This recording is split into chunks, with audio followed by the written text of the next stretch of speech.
Hello बच्चों, Gauss के नियम के अनुप्रयोग हम पढ़ रहे थे। ठीक है, उसमें चालक पट्टिका और अचालक पट्टिका के कारण विद्युत क्षेत्र की तीव्रता हम ज्ञात कर चुके हैं। ठीक है, आज हमारी सेकंड लास्ट जो है अनुप्रयोग वो हम पढ़ने जा रहे हैं, जिसका नाम क्या है, समरूप आवेशित गोलीय कोश के कारण विद्युत क्षेत्र की तीव्रता गाउस के नियम से। ठीक है, देखिए इसका अर्थ क्या है। गोलीय कोश वैसे तो आपको मैं बता चुका हूँ, ठीक है, फिर भी सुन लीजिए कि जैसे अंदर से खोखली होती है कोई वस्तु, ठीक है, ओनली पृष्ठ पृष्ठ होता है। जैसे आपके पास प्लास्टिक की एक बोल हो गई, ठीक है, जैसे मान लीजिए मेरे पास ये एक गोलीय कोश है, तो अंदर खोखलापन होता है, ओनली पृष्ठ होता है बाहर, ठीक है, ऐसा, तो उसको हम बोलते हैं गोलीय कोश। अब इस गोलीय कोश की त्रिज्या कितनी होगी, मान लीजिए हमने क्या माना, बड़ा वाला आर। ठीक है, आने वाले 2-3 टॉपिक के अंदर हम जहाँ भी बड़ा वाला आर आएगा वो त्रिज्या होगी, जो छोटा आर आएगा वो क्या होगी, दूरी होगी। ठीक है, अब देखिए समरूप आवेशित, इसका अर्थ क्या हुआ, ध्यान दीजिए। हमने जब इसको आवेश दिया, मान लीजिए बाहर से हमने इसको चार्ज किया, तो चार्ज क्या होगा, समान रूप से क्या हो जाएगा, इसके पृष्ठ पे वितरित हो जाएगा। तो इसको हमने दिखाया कैसे, इस प्रकार से, positive positive positive positive positive positive, हाँ, हर जगह आवेश ही आवेश। ठीक है, अब देखिए तो समान रूप से क्या हो गया, आवेशित हो गया। फिर देखिए के कारण विद्युत क्षेत्र की तीव्रता।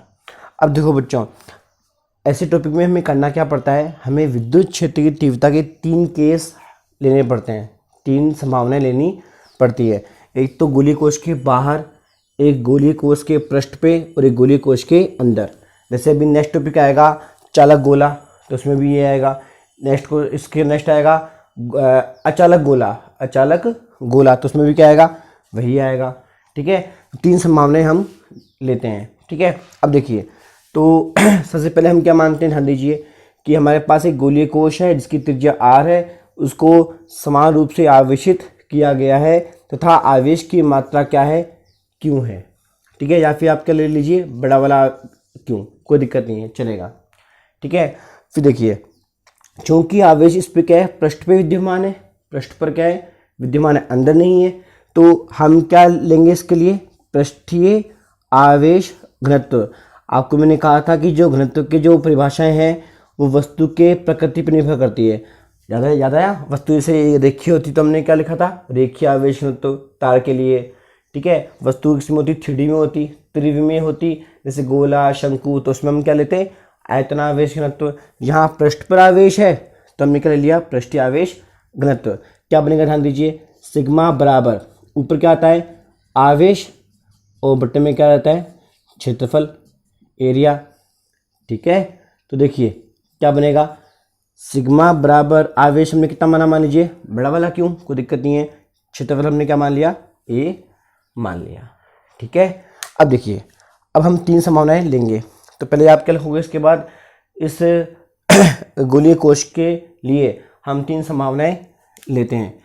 पहला केस, ध्यान दीजिए क्या लिखेंगे, गोलीय कोश के बाहर, गोलीय कोश के बाहर।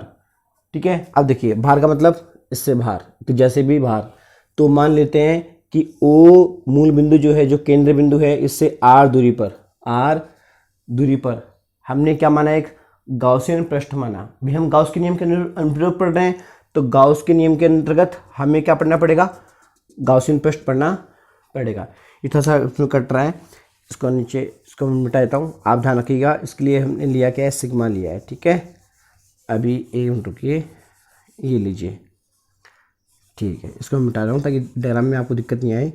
ये तो बाहर रहेगा, कोई दिक्कत नहीं है। अब देखिए तो हमने r दूरी पे क्या ले लिया, एक गाउसियन पृष्ठ हमने ले लिया। ठीक है, अब गाउस के नियम में आपको मैं बता चुका हूँ कि हमने जो गाउसियन पृष्ठ लिया है, इस पर हमेशा हम क्या लेते हैं, क्षेत्रफल का अल्पांश।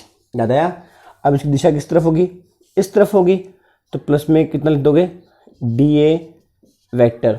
फिर देखिए धनावेश भी हर तरफ विद्यमान है, धनावेश से बल रेखाएं निकलती हैं, तो तीव्रता हर तरफ होगी, बल रेखा होगी, इधर भी इधर भी इधर भी, हर तरफ होगी। तो अभी इसकी बात करते हैं, तो यहाँ पे क्या रहेगा, E वेक्टर आ जाएगा। मतलब यहाँ पे E वेक्टर और क्षेत्रफल के मध्य कितना कोण बन रहा है, 0 डिग्री का कोण बन रहा है। ठीक है, तो ये डायग्राम जो बनाया अपन ने किसके लिए बनाया, फर्स्ट केस के लिए, गोलीय कोश के बाहर। अब ब्रैकेट के अंदर हमेशा यहाँ पे क्या लिखते हैं, सब इसकी शर्त लिखते हैं, शर्त लिखते हैं कि इस डायग्राम के लिए, इस केस के लिए जो छोटा आर है वो बड़ा हुआ किससे, बड़े वाले आर से, वो हमने यहाँ पे लिख दिया। अब देखो बच्चों मेरी बात ध्यान सुनो, मेरा ये पर्सनल एक्सपीरियंस है कि भी बायो वाले जो बच्चे होते हैं वो आमतौर पे इसको रट्टा मारते हैं, ठीक है, पढ़ तो लेते हैं, वो बाद में फिर एग्जाम से पहले घोल के पीटने की कोशिश करते हैं इसको। ऐसा नहीं करना, ठीक है। आपको मैं बता रहा हूँ छोटी सी 3 स्टेप, बस आप ध्यान रखिए, वही 3 स्टेप बार बार क्या होगी, लागू होगी। देखिए सबसे पहले विद्युत फ्लक्स की जो परिभाषा है, विद्युत फ्लक्स की जो क्या है परिभाषा है, उसका आप उपयोग कीजिए, उसका आप उपयोग कीजिए और फाई का मान ज्ञात कीजिए। दूसरा, फिर गाउस का नियम लगाइए, आप क्या लगाइए, गाउस का नियम, उससे भी आप क्या निकालिए, फाई का मान निकालिए। बस तीसरी स्टेप में ये दोनों जो आपके पास फ्लक्स के मान आए हैं, इन दोनों को क्या कर दीजिए, बराबर कर दीजिए। इससे आपके पास विद्युत क्षेत्र की तीव्रता का फॉर्मूला आ जाएगा। जैसे देखिए अभी मैं केस फर्स्ट पढ़ रहा हूँ और मान लो मुझे डेरिवेशन बिल्कुल भी नहीं आता, पर मेरे माइंड में क्या है, स्टेप बन गई। देखो मुझे कुछ नहीं करना पड़ेगा, क्या लिखा हुआ है, विद्युत फ्लक्स की परिभाषा से, विद्युत फ्लक्स की परिभाषा से ध्यान दो क्या बनेगा, फाई बराबर E vector dot A vector, जहाँ पढ़ चुके कोण कितना होगा, 0 डिग्री होगा, तो क्या बन जाएगा, ई ए कॉस 0 डिग्री ई। अब देखो बच्चा क्या ए, तो आपको पता है गाउस का नियम क्या लगता है यहाँ पे, तो गाउसियन पृष्ठ की जो त्रिज्या है एक प्रकार से क्या बन गई, छोटा वाला आर, तो इसका पृष्ठीय क्षेत्रफल कितना रहेगा, 4 पाई आर स्क्वायर। बस ए का मान आ गया, एक्स का मान हो गया, ए का कोस 0 कितना होता है 1, तो हमारे पास क्या आ गया, फ्लक्स का मान आ गया, समीकरण नंबर 1। फिर देखिए गाउस के नियम से, गाउस के नियम से क्या बनेगा, ध्यान दीजिए, फ्लक्स बराबर क्या होता है, कुल आवेश बटे में क्या, माध्यम की विद्युतशीलता या फिर निर्वात की विद्युतशीलता, एप्सिलॉन नॉट। तो यहाँ पे ये क्या रहा है, कुल आवेश। तो देखिए इस गाउसियन पृष्ठ के अंदर कितना आवेश है, यही तो आवेश है, और इसको हमने क्या माना है, छोटा क्यू या फिर बड़ा क्यू। मैंने यहाँ पे बड़ा क्यू लिया है, तो इसको आप क्या मान लीजिए, बड़ा वाला क्यू मान लीजिए, कोई दिक्कत नहीं है। तो क्या रहेगा, क्यू बटे में एप्सिलॉन नॉट। तो देखिए मेरे पास दूसरी स्टेप भी क्या हो गई। अब मैंने क्या कहा था, दोनों ही जो फ्लक्स होंगे परिभाषा और नियम से, उन्हें क्या कर दोगे, बराबर कर दोगे, तो बस भाग खत्म। जी भी फ्लक्स है और जी भी फ्लक्स है, इन दोनों को क्या कर दो, बराबर कर दो। तो मेरे पास क्या आएगा, ई गुणा में क्या, 4 पाई आर स्क्वायर बटे में क्यू बटे एप्सिलॉन नॉट। ई बराबर, इसको नीचे लेके आओगे तो क्या बनेगा, ध्यान देना, मैंने क्या किया, 4 पाई एप्सिलॉन नॉट को मैंने क्या लिया, एक तरफ लिया, और दूरी का वर्ग मैंने क्या ले लिया, एक तरफ ले लिया, ठीक है। अब देखिए कूलाम के नियम के अंदर आप पढ़ चुके हो, 1 बटे 4 पाई एप्सिलॉन नॉट कितना होता है, के होता है, तो के क्यू बटे आर का स्क्वायर। तो बस ये हमारे पास फॉर्मूला बन गया किसका, प्रथम केस का, फर्स्ट केस का हमारे पास आंसर आ गया, ठीक है बच्चों। अब ध्यान दीजिए दूसरा केस बच्चों बहुत ही इजी है, बहुत ही प्यारा, बहुत ही क्यूट है, मान लो आप कैसे, यहाँ हमेशा हम बात करते हैं पृष्ठ की, मतलब हम क्या लिखेंगे, गोलीय कोश के पृष्ठ पर, क्या लिखेंगे, गोलीय कोश के पृष्ठ पर। और ध्यान दीजिए सिंपल सी बात है, पृष्ठ का मतलब क्या हुआ, ये गाउसियन पृष्ठ कहाँ आ जाएगा, इस गोलीय कोश के पृष्ठ पे आ जाएगा। तो ऐसे केस में जो आर है इसका मान क्या हो जाएगा, बड़ा वाला आर के बराबर। तो हम क्या लिखेंगे, आर बराबर आर। और देखो ये केस जो है सबसे आसान क्यों होता है, ध्यान दीजिए, ये आसान इसलिए होता है, भी लिखा हुआ है आर बराबर आर, तो जो केस फर्स्ट का जो आंसर आता है ना हमेशा, उस आंसर में आप क्या पुटअप कर दो, आर बराबर आर पुटअप कर दो, आंसर आ जाएगा, ठीक है। तो देखिए तो ई बराबर कितना आ जाएगा, के क्यू बटे में क्या, आर का स्क्वायर, ये लीजिए, ये हमारे पास क्या बन गया, के सेकंड हमारे पास आ गया, ठीक है। अब देखिए केस थर्ड की बात करते हैं।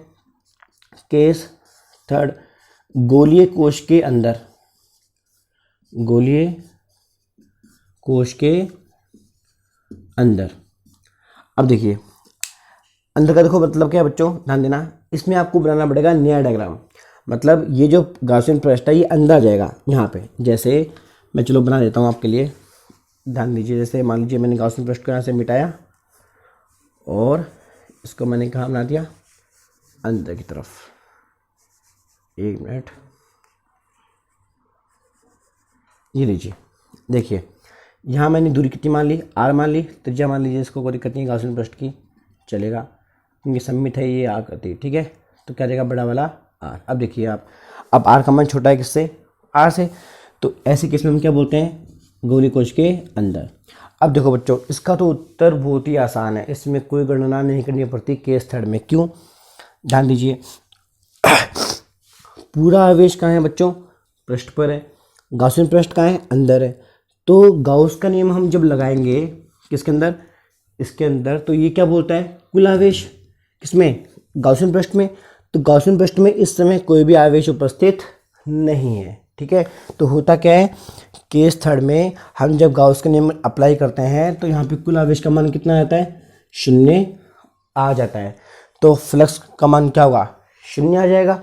तो हम दोनों को बराबर करते थे यहाँ पे, तो यहाँ पे भी बराबर करेंगे तो यहाँ पे 0 आएगा। तो हमारे पास क्या बनेगा, ई 4 पाई आर स्क्वायर बराबर 0। अब ये पद तो 0 होने से रहा क्योंकि तो त्रिज्या है, दूरी है, तो ई का मान कितना हो जाएगा, 0 हो जाएगा। तो ध्यान रखना हमेशा बच्चों कि समान रूप से आवेशित जो गोलीय कोश होता है उसके अंदर हमेशा विद्युत क्षेत्र की तीव्रता का मान कितना होता है, 0 होता है, ठीक है। तो केस थर्ड हमारे लिए बहुत ही क्या बन गया, ईजी बन गया। अब ध्यान देना, इसके बाद हमें करना क्या है, इसके बाद हम एक बनाएंगे ग्राफ, ठीक है।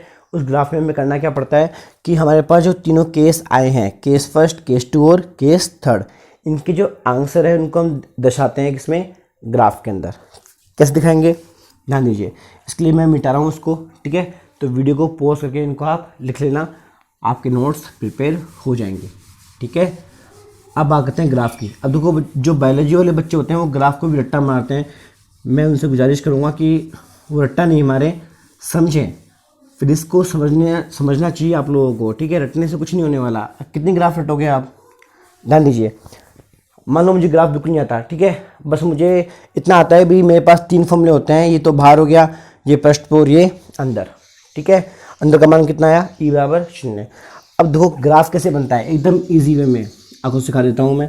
यहाँ दूरी आर मान लीजिए, यहाँ पे क्या मान लीजिए, विद्युत क्षेत्र की तीव्रता, ठीक है। और यहाँ पे आप एक गोलीय कोश बनाइए डैशिंग लाइन से। ये क्या दिखाएगा, थोड़ा बड़ा कर देता हूँ, आपको दिक्कत आएगी, एक मिनट की थोड़ा सा इसको बड़ा कर देते हैं। ध्यान दीजिए, यहाँ मान लेते हैं, चलो यहाँ पे इस तरफ ये लीजिए, ठीक है। अब देखिए, बड़ा मान लिया मैंने। अभी गोलीय कोश अगर है मान लीजिए, तो सिंपल सी बात है, ओ से लेके यहाँ तक का क्या बनेगा, आर बराबर आर हो जाएगा। और इससे पहले आर का मान क्या होगा, कम होगा किससे, आर से, भी दूरी आर है ना। फिर देखिए, अब बाहर जाएंगे तो इस आर का मान क्या होगा, अधिक हो जाएगा किससे, त्रिज्या से। तो बस ध्यान रखिए कि गोलीय कोश के पृष्ठ पे क्या है, आर बराबर आर, अंदर क्या होगा, आर लेस देन आर, और बाहर क्या होगा, आर ग्रेटर देन आर। अब आपको कुछ भी नहीं करना, ध्यान देना, करना क्या है मूल बिंदु से हम गुजरे तो पहले क्या रहा है, आर छोटा किससे है, आर से। तो कौन सा केस है, थर्ड केस है। थर्ड केस में उत्तर कितना आया, ई बराबर 0, मतलब ई का मान कुछ भी नहीं है।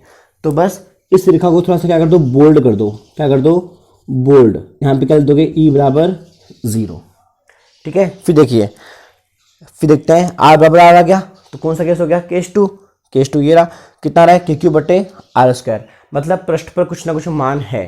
तो देखो करना क्या पड़ेगा, मान कहाँ है पृष्ठ पे, पृष्ठ ये भी है गोलीय कोश का और ये भी है, इन दोनों रेखाओं को मिलाओ, इन दोनों को क्या करोगे, मिलाओगे। तो ध्यान दो, यहाँ में क्या मिलेगा, बिंदु मिलेगा। तो जो इसका लेवल है, यहाँ पे क्या लिख दोगे, के क्यू बटे आर स्क्वायर।